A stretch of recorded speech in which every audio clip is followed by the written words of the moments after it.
you. Good morning, good morning to you. Good morning, good morning. Won't you share with a friend or two? Good morning to you. You, good morning to you. You, good morning to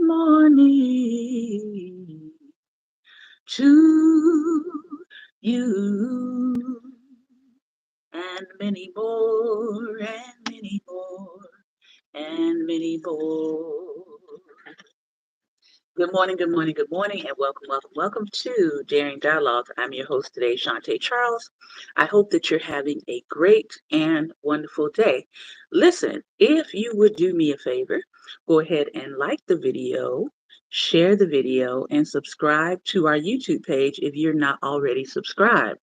I also want to make you aware that our live streams are processed and then they are released on the next day. So if you're not catching us live, you typically have to wait a day for our videos to process, and then you'll see them pop up into your for you into your now watch. Okay, so just want to make you aware of that.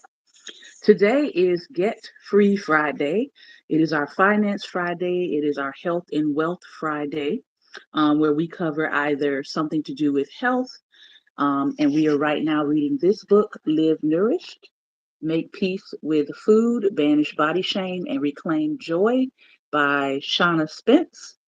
And we are also reading this book on Friday. So we're alternating between the two. Sometimes we'll take a moment and read both in the same segment.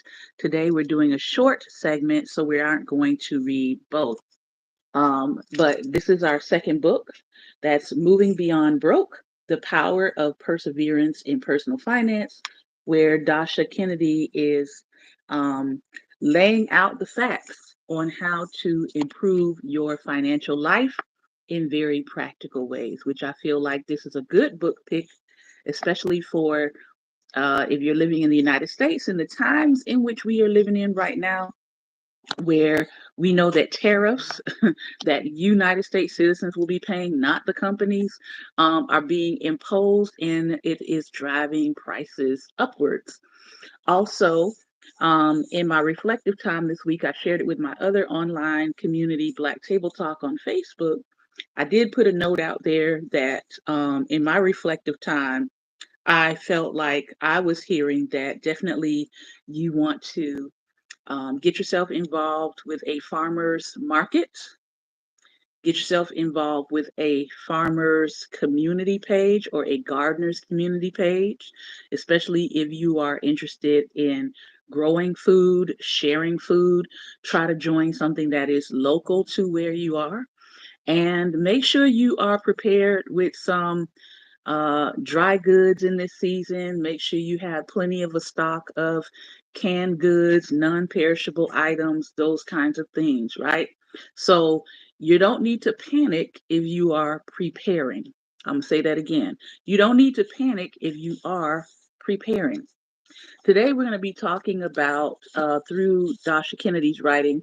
She's going to be talking about how it's time to get real, working with your real time budget. And she's going to share with us today 4 kinds of budgets. And I want you to think about whether or not one of these budgets is something you're already doing, or whether or not it's something you would consider in your future. All right, so let's get started.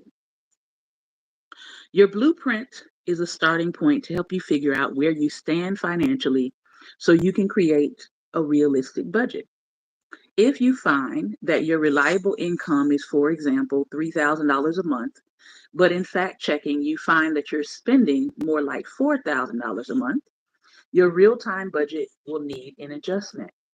In other words, you either need to find a way to get your monthly income up to $4,000 to cover your expenses, or you find that you need a way to get your monthly expenses down to $3,000 so that you're not spending more money than you have.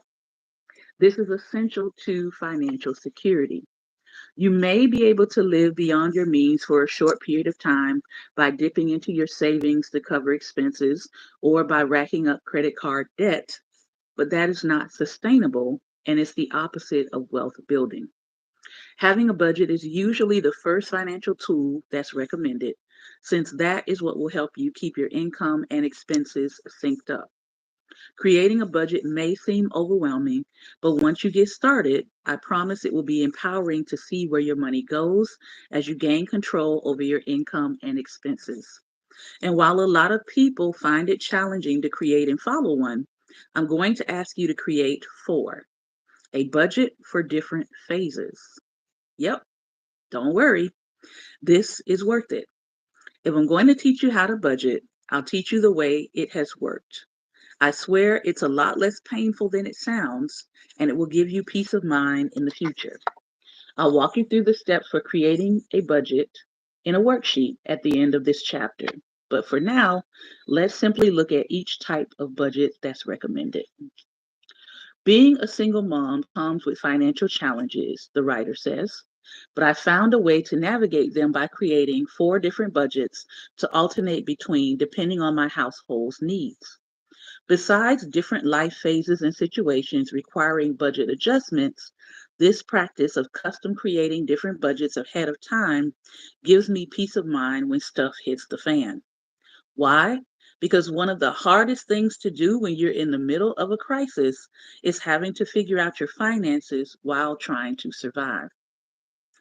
These are the four budgets I rotate between and recommend, but you can create fewer or more based on your specific circumstances and lifestyle. Number one, a regular budget. This is your financial backbone.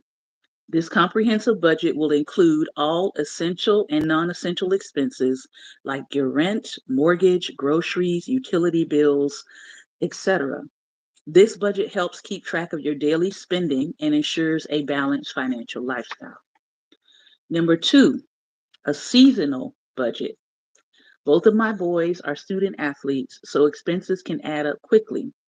This dedicated budget allows me to allocate funds specifically for academic and athletic needs, in this case, like equipment, camping fees, and tutoring.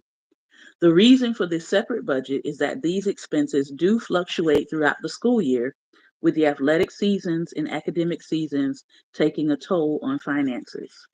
This is especially true if you have rising seniors, um, you want to do college touring trips, you want to get ready for testing, registration, and college application fees. All of those things can take a toll on your finances. For you, this dedicated budget may be something different, perhaps holiday spending or holiday travel, a specific hobby or event that tends to take over your budget only at certain times of the year, which is why it's called a seasonal budget. Now, and I'll just put a caveat here. Most banks now, I believe, I know my bank does it, they offer a separate account to where you can save either for the summer or you want to save for holiday shopping, and you can actually put money aside, almost like a direct deposit, to just deposit money in there every week. And then you can use that account specifically for, like she said, those seasonal budget things. Number three, if everything goes to, she uses the word that rhymes with hit. If everything goes, I say if it hits the fan, okay? This is that budget. Life can throw unexpected curveballs. I call it the life happens budget. Whether you lose your job, get divorced, have a car accident. So having a contingency plan is important. This emergency budget drastically reduces our living expenses to the bare minimum, allowing us to weather tough times without compromising our basic needs. This essentials only budget gives me peace of mind knowing I have a plan for financial resilience during rough patches that allows us to navigate emergencies while covering food, housing, utilities, medication, transportation, basic clothing, hygiene, childcare, insurance, and the like. Your essentials will be slightly different, but make sure you include only your absolute bare necessities. Now, we started doing this probably consistently about 4 or 5 years ago. And she's absolutely right that when the time came and life happened, for us, it was like life was happening all at the same time. We had a window that had started to leak, and when it was storming, all of a sudden water started coming in. So we had to get our window. Then our sink broke down. We had to get a new sink, new apparatus installed. That takes money. Our water heater had to be replaced. And then the most expensive one of all, our whole AC and heat system had to be replaced. Um, all of that could have sent us into, for a lot of people, if all that's happening at once and you don't have the funds for it, and it's your house and you're not renting from somebody else, which means you are responsible for it, that could send you into a tailspin, right? But because we had started this life happens emergency fund, we weren't super stressed about it. One of them, of course, we had to take out a small loan, which we have since paid back, but it wasn't everything we had to deal with because we did have some of that emergency fund to pad what we needed to take care of. So, like she said, even if you're only putting a little bit in at a time to that emergency fund, it does add up. Especially if you have something like an accident, something that needs to be repaired on your car. You don't want to be like trying to figure out, oh my gosh, am I going to be able to pay this? Am I going to have to go without this, which is a necessity in order to take care of this? So if you can, try to start building up that emergency fund, that life happens fund. Number 4, debt and savings budget. When I need to prioritize paying off debt and saving for a major expense, I switch to this budget that helps me to temporarily focus on the narrow goals to allocate more resources and accelerate my process. This budget goes beyond the monthly savings, investing in debt payments in my regular budget by gaining momentum on targeted goals like paying off a car loan, credit card debt, saving for a vacation, or making a down payment. Do 4 budgets still sound like overkill to you? You may not need them all, but I found it works extremely well to be proactive and have room to be financially flexible in different stages of life and emergency situations without jeopardizing your quality of life. The beauty of customized budgets allows you to adapt to changing circumstances as soon as they happen. Because these budgets are ready and waiting to go, instead of scrambling to meet changing needs, I can do it efficiently. Do you need a fancy, complicated budgeting app for this? Absolutely not. I recommend creating a simple spreadsheet, or if Excel makes you want to pound your head against the wall, use paper and pen.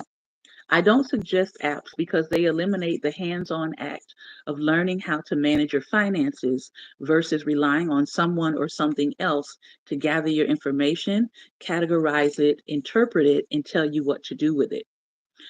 If you do the initial heavy lifting of digging into your own financial data, you're already ahead of most app users. Finally, identifying room for change. Many factors can impact your budget, including income, spending, and lifestyle habits. Your employer and outside factors such as inflation, tariffs, the job market, and policies that affect housing and childcare costs, which in this country is definitely changing. There is power in knowing where your money is going. By taking a proactive approach to your budget and identifying areas of improvement where you can make change, you are putting your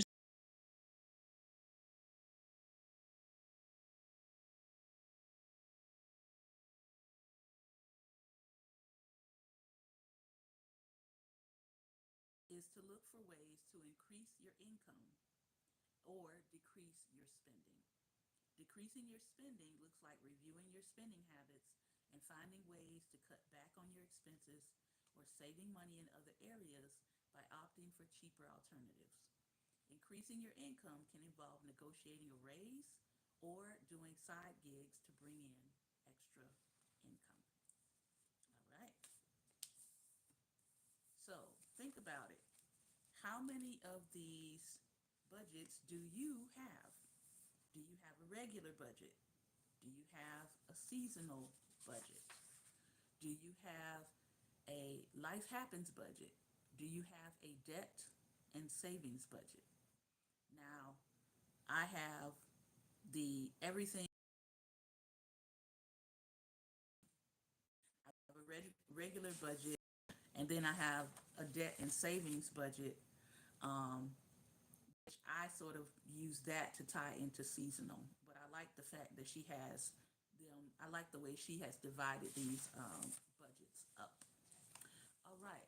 Let's see if I have with me today Mr. Ben. Pastor Ben, are you on here today? Comments. Right now, I don't see any comments. I don't know if, I hope that they haven't disabled my comment section,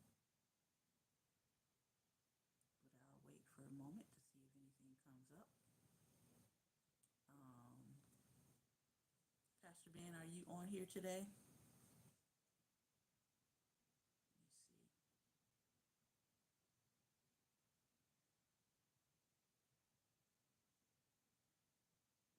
All right.